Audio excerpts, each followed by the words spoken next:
आध्यात्मिक पथ की कहानी सुनने वाले सभी श्रोतागणों को जय श्री राधे, जय श्री कृष्णा। काकभूषणी का वर्णन वाल्मीकि रामायण या तुलसीदास के रामचरितमानस में आता है। सबसे पहला वर्णन इनका तब आता है जब देवी पार्वती ने महादेव ने से श्री राम की कथा सुनाने का अनुरोध किया। माता के अनुरोध पर भगवान शिव उन्हें एकांत में ले गए और राम कथा विस्तार से सुनाने लगे। देववश देवताओं के लिए भी दुर्लभ उस कथा को वहां बैठे एक कौवे ने सुन लिया। भगवान शिव द्वारा कथा सुनाए जाने पर उसे श्री राम के सभी रहस्यों सहित पूर्ण कथा का ज्ञान हो गया। वही कौवा आगे जाकर काकभूषणी के रूप में जन्मा। काकभूषणी राम भक्त थे और श्री राम की भक्ति के अतिरिक्त उनका कोई अन्य कार्य न था। वे नृत्य वृक्ष के नीचे राम कथा का वाचन करते थे, जिसे सुनने के लिए ऋषि मुनि दूर दूर से आते थे। उनकी कथा में वो आकर्षण था कि एक बार स्वयं महादेव काकभूषणी के मुंह से राम कथा सुनने के लिए हंस के रूप में उस वृक्ष के निकट रुक गए। श्री काकभूषणी के मुख से राम कथा सुनकर महादेव अत्यंत प्रसन्न हुए और उन्हें इच्छा मृत्यु का वरदान दिया, ताकि वे युगों युगों तक उसी प्रकार राम कथा का वाचन करते रहें। कुछ दिनों तक उनसे वो राम कथा जो उन्होंने स्वयं देवी पार्वती को सुनाया था सुनकर वे तृप्त मन से वापस कैलाश को लौट गए। जो महान कथा स्वयं महादेव के मुख से निकली हो, उसे स्वयं महादेव को सुनाने का सौभाग्य केवल काकभूषणी को प्राप्त है। इनके जन्म के विषय में भी एक कथा है कि श्री राम के जन्म से एक कल्प पहले इनका जन्म अयोध्या में ही एक शूद्र जाति में हुआ था। ये महादेव के अनन्य भक्त थे और उसी भक्ति के अभिमान में वे अन्य देवताओं को निंदा करते थे। एक बार ये उज्जैन गए और एक ब्राह्मण की सेवा कर अपना जीवन बिताने लगे। वो ब्राह्मण भी महादेव के अनन्य भक्त थे, किंतु भूल कर भी वे नारायण की निंदा नहीं करते थे। उन्हीं के समक्ष एक बार काकभूषणी ने भगवान शिव की तुलना नारायण से करते हुए भगवान विष्णु की निंदा की। श्री हरि की निंदा सुनकर महारुद्र अत्यंत क्रोधित हुए और उन्होंने आकाशवाणी द्वारा काकभूषणी को धिक्कारते हुए कहा, रे अधम, तू स्वयं को मेरा भक्त कहता है, पर तुझे ये भी ज्ञात नहीं कि हरि और हर में कोई भेद नहीं। तूने नारायण की निंदा कर मेरी भक्ति को कलंकित किया है, इसलिए जा, तू 1000 अक्षम योनियों में जन्म लेकर भटकता रहे। महादेव का रौद्र रूप देखकर काकभूषणी कांपते हुए अपने उनसे दया की याचना करने लगे। तब ब्राह्मण ने भी द्रवित होकर महादेव से उसे क्षमा करने की प्रार्थना की। इस प्रकार महादेव ने कहा कि मेरा श्राप तो निष्फल नहीं हो सकता, इस निश्चय ही 1000 लेने पड़ेंगे, लेकिन मैं इसे आशीर्वाद देता हूँ कि मृत्यु का जो कष्ट होता है वह इसे नहीं होगा। साथ ही इसे अपने प्रत्येक जन्म का स्मरण रहेगा और इसका ज्ञान कभी क्षीण नहीं होगा। अपने अंतिम जन्म में इसे श्री राम की अनन्य भक्ति प्राप्त होगी। महादेव के वचन सुनकर काकभूषणी का सबसे पहला जन्म सर्प योनि में हुआ। उसके बाद वे जिस भी योनि में जन्मते उन्हें बिना कष्ट मुक्ति मिल जाती थी। साथ ही महादेव के आशीर्वाद के कारण उन्हें अपने पिछले सभी जन्मों का पूर्ण स्मरण रहता था। इसी प्रकार वे एक के बाद एक जन्म लेते रहे और 1000वें जन्म में एक ब्राह्मण के रूप में जन्मे। उस जन्म में वो आत्मज्ञान लेने महर्षि लोमेश के पास पहुंचे। तब लोमेश ऋषि उन्हें ज्ञान की बातें बताने लगे तो वे बात बात पर उन्हें टोकने लगे। इससे रुष्ट होकर लोमेश ऋषि ने कहा, रे मूर्ख, तू क्या कौवे की भांति बात बात पर काँव काँव करता है? तू तो मनुष्य होने के भी योग्य नहीं है, इसलिए जा, तू कौवे का ही जीवन व्यतीत कर। उनके इस श्राप से काकभूषणी तत्काल कौवा बन गए। ऐसा देखकर अपने क्रोध पर पश्चाताप करते हुए लोमेश ऋषि अत्यंत दुखी हो गए। तब काक रूपी काकभूषणी ने कहा, हे मुनिवर, आप कृपया दुखी ना हो। आप जैसे महात्मा का श्राप भी मेरे लिए वरदान है। मुझे विश्वास है कि इस काग रूप में भी मेरा भला ही होगा। यह कहकर काकभूषणी ने लोमेश ऋषि को राम कथा सुनाई उनका ये संयम देख और श्रेष्ठ राम कथा सुनकर रोमेश ऋषि बड़े प्रसन्न हुए और उन्हें इच्छा मुक्ति का वरदान दिया और साथ ही उन्हें राम मंत्र भी दिया। राम मंत्र मिलने से उन्हें अपने काग रूप से प्रेम हो गया और वे उसी रूप में नित्य राम कथा का वाचन करने लगे। उनके द्वारा कहे रामायण को काकभुशुंडी रामायण के नाम से भी जाना जाता है। काकभुशुंडी की आयु के विषय में लिखा गया है कि ये पिछले कल्प के कलयुग में पैदा हुए थे। रामायण में एक प्रसंग ऐसा आता है जब नारायण के वाहन गरुड़ को श्री राम के विष्णु अवतार होने पर संदेह हो गया था।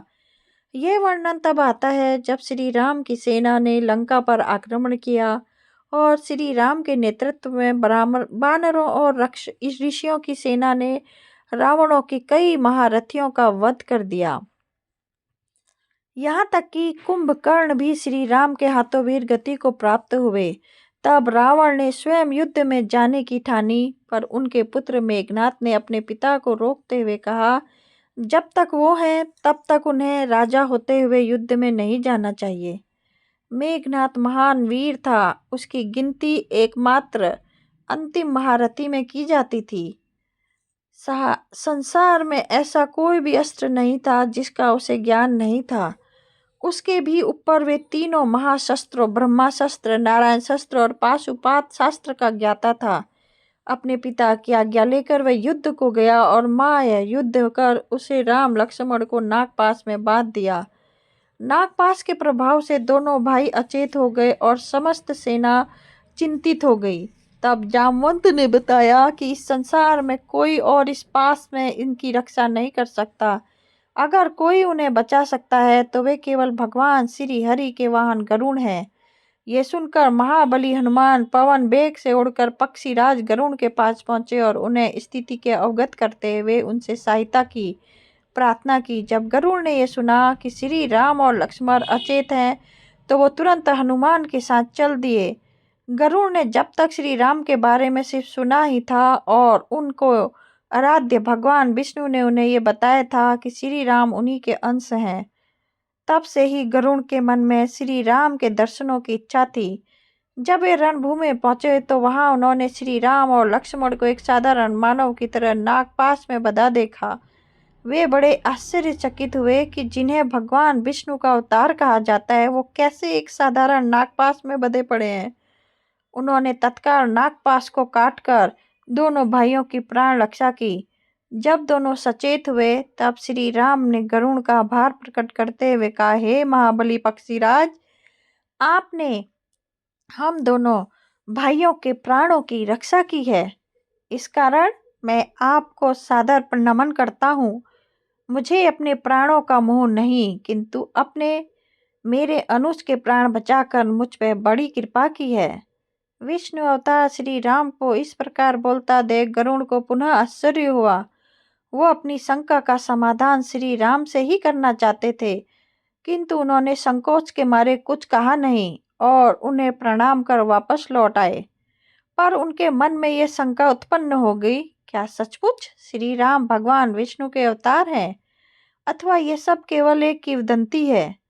कि वे अपनी शंका लेकर सबसे पहले देवर्षि नारद के पास पहुंचे, किंतु उन्होंने गरुड़ को परमपिता ब्रह्मा के पास भेज जाने की सलाह दी।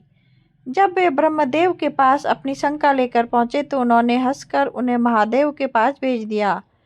जब वे महादेव के पास पहुंचे और भगवान शिव ने उनसे उनकी शंका पूछी, तब उन्होंने कहा, हे महादेव, आज जो मैंने देखा है उससे मेरे मन में शंका उत्पन्न हो गई है। श्री राम क्या वास्तव में मेरे प्रभु नारायण के अवतार हैं? महादेव जी ने मुस्कुराते हुए पूछा, ऐसा क्या देख लिया तुमने? तब गरुड़ ने कहा, प्रभु, मैंने देखा कि श्री राम अपने भ्राता लक्ष्मण सहित एक साधारण से नागपाश में बंधे पड़े हैं। हे महादेव, लक्ष्मण तो स्वयं शेषनाग का अवतार कहे जाते हैं, तो फिर वो किस प्रकार एक तुच्छ नागपाश में बंध सकते हैं? हे महादेव, लक्ष्मण तो स्वयं शेषनाग का अवतार कहे जाते हैं, तो फिर वो किस प्रकार एक तुच्छ नागपाश में बच सकते हैं? और तो और उनके स्वामी भगवान विष्णु के अवतार कहे जाने वाले श्री राम भी उस नागपाश में बंधकर अचेत पड़े हुए थे। जिनके केवल संकल्प मात्र से सृष्टि का आरंभ और अंत हो सकता है। उस भगवान विष्णु के अवतार कहे जाने वाले श्री राम को मुझ जैसे तुच्छ प्राणी की सहायता की आवश्यकता क्यों पड़ गई? इस कारण मैं संदेह में पड़ गया हूँ, अतः कृपा कर मेरे संदेह को दूर करें। तब महादेव ने पूछा, ब्रह्मदेव ने इस विषय में क्या कहा? तब गरुड़ ने कहा, प्रभु परमपिता कुछ कहा नहीं, अपितु हंसकर मुझे आपके पास भेज दिया। तब महादेव ने कहा, वश उन्होंने कोई उत्तर इसलिए नहीं दिया क्योंकि ये उत्तर देने योग्य प्रश्न ही नहीं है। राम पर संदेह करना स्वयं नारायण पर संदेह करना है। अतः तुम पृथ्वी में जाकर मेरे भक्त काकभुसंडी से मिलो, वो निश्चय ही तुम्हारे संदेह का निवारण करेगा। ये सुनकर गरुड़ पुनः पृथ्वी पर काकभुसंडी के समक्ष पहुंचे, जो एक वृक्ष के नीचे राम कथा कह रहे थे। दूर दूर से आए विद्वानों और महर्षि तल्लीन होकर उनकी कथा सुन रहे थे। गरुड़ भी वही प्रतीक्षा करने लगे। जब कथा समाप्त हुई तो काकभुसंडी ने गरुड़ को देखा और उनका स्वागत करते हुए कहा, आहा, कितने सौभाग्य की बात है कि मेरे प्रभु नारायण के सेवक महाबली गरुड़ मेरी कुटिया में आए हैं। कहिए, मैं किस प्रकार आपकी सहायता कर सकता हूँ? तब गरुड़ ने उन्हें अपना संदेह बताया, जिसे सुनकर काकभुसंडी ने कहा, पक्षीराज सावधान होकर सुनिए। मैं आपको श्री राम का वो रहस्य बताता हूँ जिसे स्वयं महादेव ने देवी पार्वती को बताया था और मैंने उस ज्ञान को सुना था। श्री राम निसंदेह श्री हरि के ही अंश रूप हैं। लंकापति रावण जिनके अत्याचारों के भार से पृथ्वी त्रस्त थी, उसी के वध के लिए नारायण ने भगवान विष्णु के 7वें अवतार के रूप में जन्म लिया था। वास्तव में रावण की मृत्यु नारायण के अवतार के द्वारा ही संभव थी। इसी कारण श्री राम का आगमन हुआ। ये सत्य है कि श्री राम भी भगवान विष्णु की भांति केवल संकल्प मात्र से रावण का विनाश कर सकते हैं, किंतु वे मर्यादा पुरुषोत्तम के रूप में जन्मे हैं। अतः स्वयं अपनी लीला के अनुसार वे पृथ्वी पर हर उस गुणों को दोषों से युक्त हैं जिससे एक आम मानव रहता है। यही कारण है श्री राम भगवान विष्णु के अन्य अवतारों से अलग मनुष्य के सर्वाधिक निकट हैं और उनके लिए एक आदर्श हैं। अतः हे गरुड़, जो आपने उन्हें युद्ध में अचेत पड़ा हुआ देखा, उसे उन्हीं की लीला मानिए, क्योंकि बिना उनकी इच्छा के उन्हें त्रिलोक में कोई भी मूर्छित नहीं कर सकता। और जहाँ एक लक्ष्मण की बात है, वो भी निश्चय ही नागराज शेष के अवतार हैं, किंतु वे भगवान विष्णु के भक्त हैं और मानव रूप में भी हैं। वे अपने प्रभु श्री राम का ही अनुसरण कर रहे हैं। इस प्रकार श्री राम का रहस्य जानकर और काकभुसंडी द्वारा नाना प्रकार से समझाए जाने पर गरुड़ का भ्रम दूर हुआ और उन्हें अपनी गलती का एहसास हो गया और उन्होंने मन ही मन श्री राम से माफी मांगी। जय श्री राम, जय श्री हरि, जय श्री कृष्ण।